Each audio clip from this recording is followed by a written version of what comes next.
grant-based financial aid, which means that the school will offer you a certain amount of money based on the need that is demonstrated through your tax returns and through all sorts of paperwork.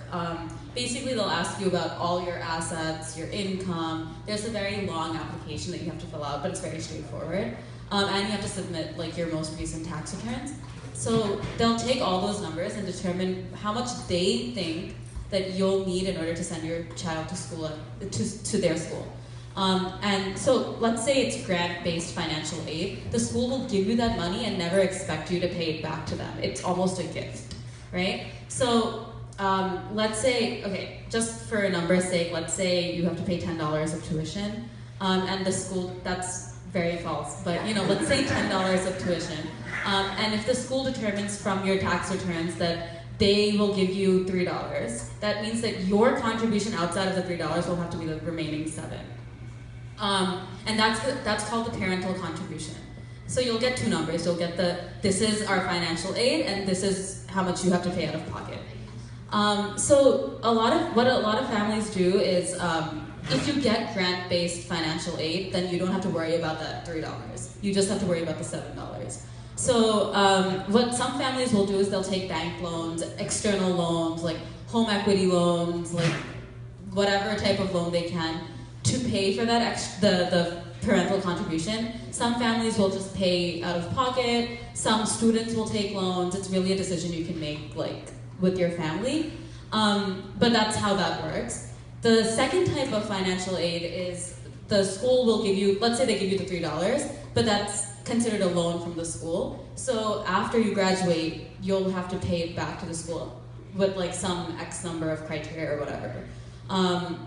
So when you're applying to a specific school, definitely look into what kind of financial aid you're getting. So let's say they give you a full ride, but it's 100% loans. That means you'll end up paying back that full ride at some point. So there's many different caveats when you're looking at financial aid, but make sure you know what you're looking at. And then finally, so what I'm talking about is need-based financial aid, which is all about what your family net income is, and if you have 2 kids going to school at the same time, the number will probably go up because you'll need more money to pay for 2 kids simultaneously. And it takes in a lot of things like, are you currently paying a mortgage, stuff like that. Then the other type of financial assistance you can get is merit-based scholarships. And that can be available through schools as well as through external organizations. So for instance, some schools will have money set aside that they reward students with in order to get them to come to their school. So it's not common at most top-tier schools, but other schools will give you money. They'll say, this is money you never have to pay us back, and it's just an award. And that definitely, you have to worry about your GPA for that. Because even if you get into a school, you want to fall into the top percentile of kids going to that school to get that merit-based scholarship. Then there's external scholarships that you can apply to from other corporations, like GE, whatever, stuff like that. So just on that last topic that you mentioned, these external scholarships are really, really helpful, and not just scholarship, but there are also competitions. So if you're a writer, there's the Random House publishing company that has a competition. There's a whole bunch of performing arts competitions, and there are many competitions out there. And these external scholarships and the competitions, you go to your guidance counselor because they have the links to all of this stuff. They know all the information. So like I said before, you better be talking to your guidance counselor and just reach out and email these competitions and places, because a lot of students think that there are a lot of other students applying to these scholarships, so they're like, no, I'm not gonna get it, right? But in reality, barely anyone applies. So it's highly, highly recommended that you do apply, even if you think you won't get it, because you probably will get it, because everyone else thinks they won't get it. So just do it. But check your eligibility, because sometimes they're race-based, they're are you an immigrant, are you first gen, there are so many eligibility criteria, so look into all of that first. Also, for schools in general, there's a lot of specialized programs. I'm in the University Scholars Program in my college, and so for us, we would have special scholarships associated with those programs, which not a lot of people don't know about. So I got the presidential scholarship, so I get almost all my tuition paid off.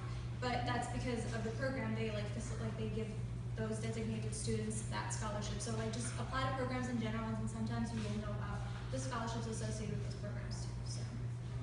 Also, going slightly off of that, if you have a scientific project that you may have prepared for, I guess what it's now called Regeneron STS. Yeah, it used to be called Intel, but anyway.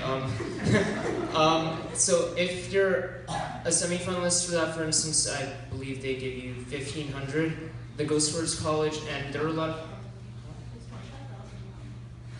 Oh, for semis. Semis is 2,000 and finals is 2,000. Okay, yeah, so that's something that's helpful. And if you have a project, then you can, if you have a project ready, then you can send it off to any number of these competitions, provided that you adjust for their particular requirements. And also with Intel, at least some schools will give you a full ride or some sort of special scholarship, is what I found. So that's something to think about as well. So I go to Macaulay Honors College, and that is a program that spans 8 CUNY colleges, and I go to City College, and Macaulay has the perks of free tuition, which is why I'm there, as well as they give you the free laptop and a stipend for studying abroad, as well as paid internship.